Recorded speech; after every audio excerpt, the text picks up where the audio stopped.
An attractively laid out garden is one thing, but if it's also lit tastefully and effectively, it's certain to be shown off to the best of its advantage.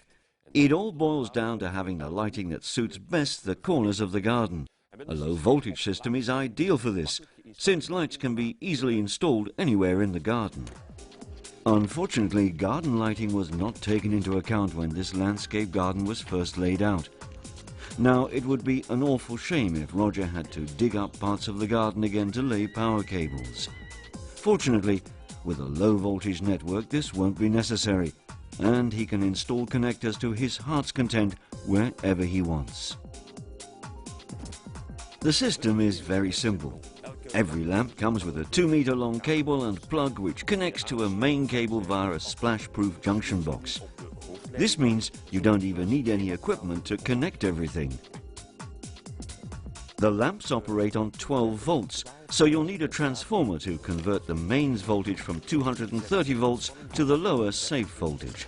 The overall wattage of the chosen lighting also determines which transformer is most suitable, one of 21, 60 or 150 watts. If you're thinking of additional lighting at a later stage, you should opt for sufficiently high wattage at this point.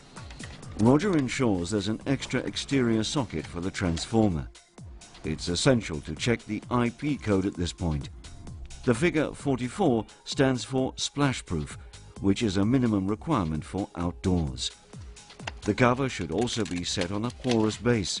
From there, Roger then leads the main cable off to the various connectors. To make sure there won't be any unpleasant surprises in store, Roger lays out the whole network in the garden, with the lamps positioned where they are to be fitted. This will tell him whether he has sufficient cable before final installation of the lights. It will also help him to see exactly where the connectors on the main cable have to be.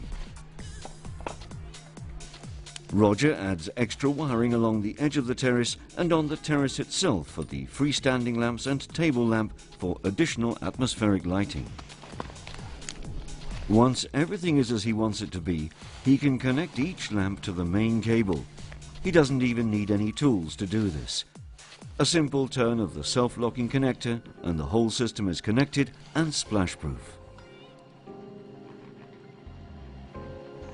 The entire garden lighting circuit draws only 12 volts from the transformer, making it a low voltage system. This is why it's so safe and easy to install. You don't even need to bury the cables. All you need to do is cover up both the main cable from the transformer and the cables to the lamps. This can be done alongside the terrace by cutting away a little grass with a spade. Elsewhere, Roger can simply conceal the cable under some ground cover. And where he has to go across the lawn, a stab of the spade is again all that's needed to spirit away the cable. Where the cable has to run across an expanse of pebbles or stones, Roger is best advised to use protective tubing. Once the freestanding lamps are assembled, Roger sets them in place. He secures them in the ground with a supplied stake in borders, alongside garden paths, or in the lawn. However, for installation on his terrace, for example, he can screw them into any hard base using the plugs and stainless steel screws provided. Suitable fittings can also be obtained for specific purposes, from atmospheric uplighters and pathway lighting for incorporation in the brick-paved terrace and garden path, to directional spots for illuminating details, wall lighting against a fence, wall or pergola and underwater lighting. The latter can be recognized by the IP68 logo and can therefore be used permanently underwater, for example in a garden pond.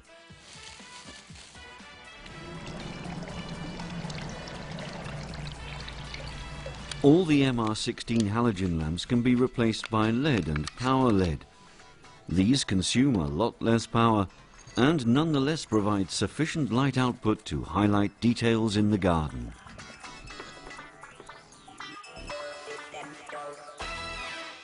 For every corner of the garden there's a specific lamp that operates on this low voltage network. Fortunately, the network can easily be extended, which means additional low voltage uplighters can be incorporated in the extra little terrace that I'm planning to lay here.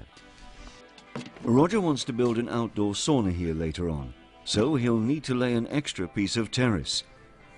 He digs up the surface area for the terrace as deep as is needed for a stabilizing layer of 15 centimeters and the thickness of the paving stones. Where Roger wants to incorporate uplighters, he's made suitable holes of the correct diameter in the paving stones. Concealing the wiring is no problem at all, since he simply threads them through under the paving stone.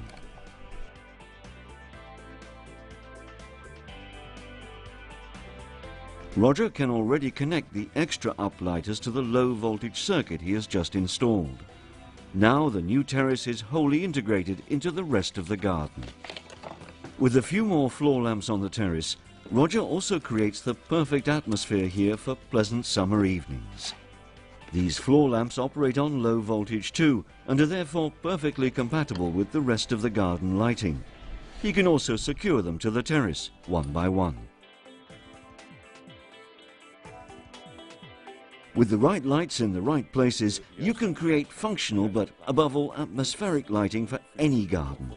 The fact that the system operates on low voltage means you can install it very quickly and simply, and can also extend it later without any problem. If you'd like to see this program again, please go to our website. And don't forget, what you do yourself is usually done better. Till the next time,